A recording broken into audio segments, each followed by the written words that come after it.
A lot happening in Cowboys world over the weekend. I feel like, of course, we need to start with this Javonte Williams discussion. 3 years, $24 million with $16 million guaranteed, so I can easily see how it breaks down into a 2-year, $16 million deal. We were $1 million off in average per year. We said maybe we thought 3 for $21. It comes in, and also $1 million off on guaranteed money. But it comes in 3 for $24, so I want to start with that. What do you guys think of this move? Not only you, not only Alec, but all of our listeners as well. 877-881-81 877-881, don't count that, 1053, the Frankel and Frankel injury attorney text line. I thoroughly enjoyed the running back. He's 26 years old. He'll be 29 going into free agency, maybe 30 at that time. He ran strong for you. He picked up blocks for you. He was the perfect example of everything you wanted from that position. Did you ever have a problem with him? Like, you never had a problem. Oh, like problem. Vocally, no. he was right in line with everything you want. So, can I ask you a question about that? Yeah. How much does it matter to you when the player is really outspoken about how much they want to be here? Because, like, Javonte was really outspoken about that. Yeah, no, I mean, you knew that both sides were looking for it because the Cowboys definitely went. Steven said that immediately. Into the season, he's like, we're already starting to work on a 3-year deal or a multi-year deal with him. And so, like, when both sides want something like that, I think it's an important thing, especially whenever you're kind of looking for more leaders amongst the group too.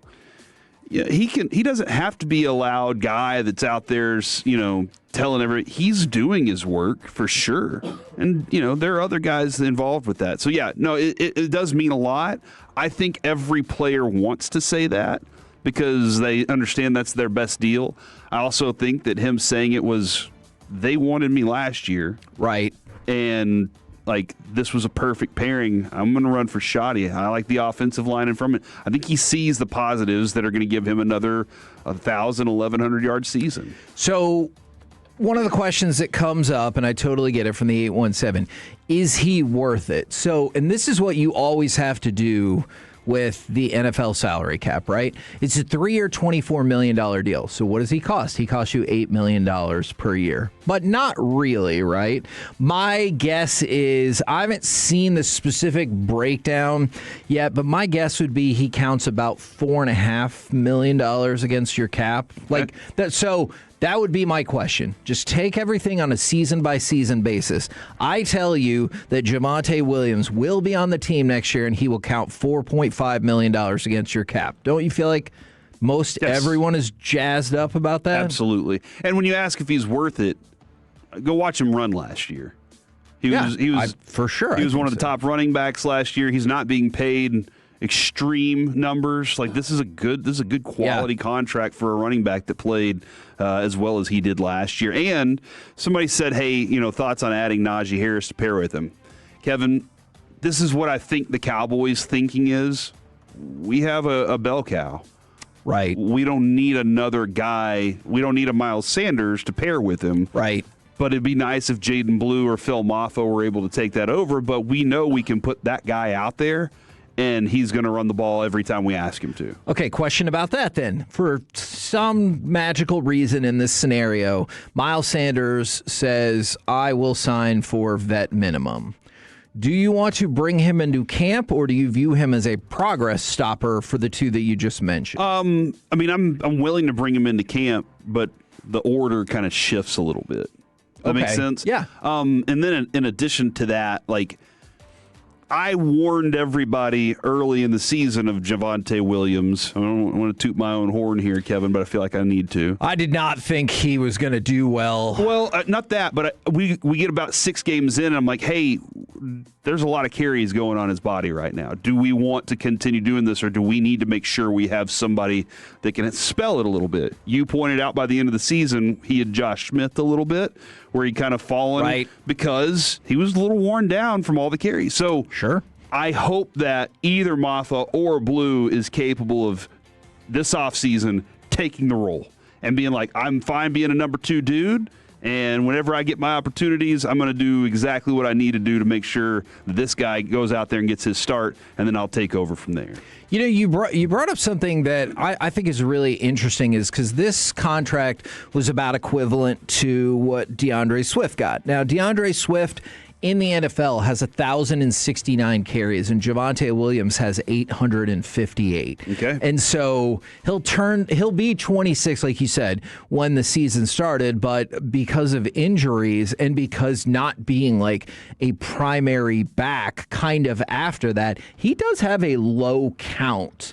Like a low snap count, for example, in terms of touches. And so you would hope that his body would be maybe a little bit less beat up than your average 26-yard running back, 26-year-old running back. I like this move. Yeah. I also feel like this was a no-brainer. He was great last year on a $3 million deal. Sure. Like, that was awesome. Absolutely. This is the advance he gets for being the bell cow for the next 3 years. Now, I have to admit, for half a second, I forgot this person was even on the team.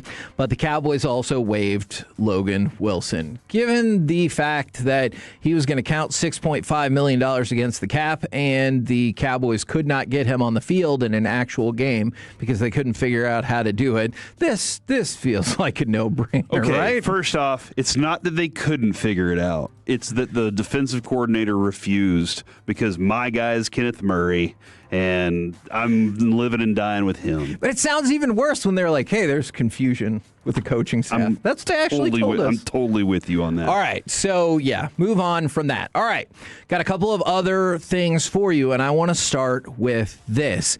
Would you have any interest in Jalen Ramsey as one of your safeties?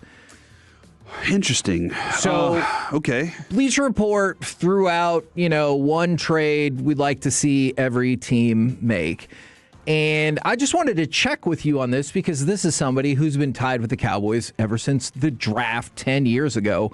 And look, I know he's not top end of the market or anything like that, but you look at the back half of the season with Pittsburgh, they used him at safety as opposed to cornerback. And the idea is that might cost you a 5th or conditional 6th round pick. Does that do anything for you, or are you like, hey, we're already missing some picks, I want to keep the ones I've got? So he's not quite that dude anymore. For sure. And as far as like what ultimately, it kind of, I need you to describe exactly what role you want him to play. Is he going to take over for a Malik Hooker? Is he going to be your nickel guy? Is he going to be opposite Malik Hooker and be your center fielder? Because Kevin, I think this draft can provide our nickel guy. 100%. Can I tell you my strategy that I know it's going to be kind of impossible to totally do this, but wouldn't you love a Cowboys free agent parade where you're like, holy cow, our team could be complete now? And then you can go into the draft and you're like, this guy's better, or we need further depth here. I know that's a long stretch with how many holes you have, but that's one of the reasons I brought Ramsey up. It's not necessarily that he's going to like plug and play, but I like the idea of like, if we had to go with this, we could do this. Yeah, I would be okay with it. And I'll leave it at that. That's probably the best I'm going to get, Alec. I would be okay with it. Would you also deem it acceptable? Very acceptable. I wish the league would roll with that idea more. The guy that has lost a step at that outside corner position, he's not getting any younger, move him up top. Take some responsibility. Yeah, take some responsibility away from him in terms of covering that X receiver. He's still got the football IQ. I'd give it a shot. Okay, now I'm going to move to another position unless you guys wanted to stop on anything else we've already gone through. No, I want to do a little bit of a deeper dive on Ramsey, though. Okay. That's for my own personal For sure. And it would be imperative on Ramsey to a certain extent to be willing to redo his contract prior to the trade, but I think we could work those things out. Now, my question, how do you feel about the Cowboys tight end room going into this season? Are you set so it's not even a conversation, or do you look to the future and say, hey, Brevin Spann-Ford he's out of contract after this year. Luke Schoonmaker, he's out of contract this year, and start to plan ahead? Or are you like, I can plan ahead later? You have weird. your starter. You do. And I will say, if with those two guys, I'll let them play their contracts out. Brevin Spanford, I might want to go ahead and invest in for the future, though. I like him. I like him a lot. That dude will wipe somebody off the field sometimes with his blocks. Good receiver too. So I like that. You have your starter Ferguson. He's a Pro Bowler, Kevin. So. Yeah, he's effective. Just take care of the football. He's effective. And he was badass last year. That's a big caveat. But when it comes to special teams, you're always trying to have those bodies filled in there. So, keep an eye out. You don't have the draft picks to be, go overdo it, but you might want to add another tight end body. I don't know, man. We got Hunter Lipke on a long-term deal, right? So, honestly, I hadn't really thought about that, and I know that they tried him out there as well. Did we even use him? Okay, so sign that man. So with old Scooney, Ferguson, Spanford, and an emergency of Hunter Lipke, like you said, you're always looking for talent, but when it talks about tangible assets, are you okay if realistically you don't go anywhere with tight end, or even kind of look? I'm fine with that. Okay, because you good. And that's a position I feel pretty comfortable with. Okay, right now. And that's important too, right? One of the things I think people kind of forget about going into free agency or is going into the draft. It's not just looking at all your empty holes, but are there spots where you're like, "Nah, I'm good."